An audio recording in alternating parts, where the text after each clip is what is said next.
In response to the piece we did on a recent show about yet another of these religious right-wingers saying people choose to be gay, I got a letter from an anonymous David Pakman show viewer. I mean, I know who he is, but I'm keeping his identity private, who said, I am gay and I chose to be gay. I've never gotten a letter like this before, Lewis. I'm going to read it to you. David, I'm a 60-year-old gay man out since my mid-20s.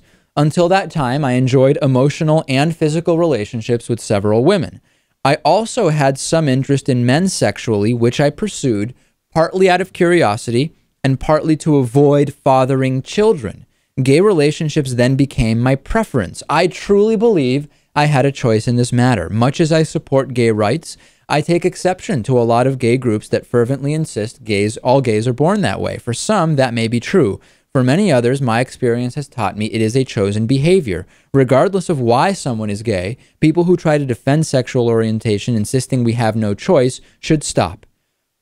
I am fascinated by this because if we look at the language, there is no indication here that it was a choice to be attracted to men. Let's be very clear.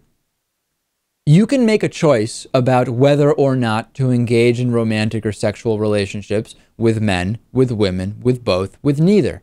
That is not the same thing as making a choice about who you find yourself attracted to. So when you say, I enjoyed emotional and physical relationships with women, I also had some interest in men sexually. You did not choose to have that interest. You chose to pursue or not pursue the relationships. And when I read this, Lewis, I'm reading the story of someone who is bisexual. That's exactly what I got from this. I mean, the point is when you are attracted to someone, it's not going to be your choice. And when they're attracted to you as well, no one should be telling you that you can't be happy together. The other thing is that the letter doesn't say, for any number of reasons it may not say it, that you were only attracted to women and then became attracted to men, or vice versa, or that you're not still attracted to women, or whatever the case may be.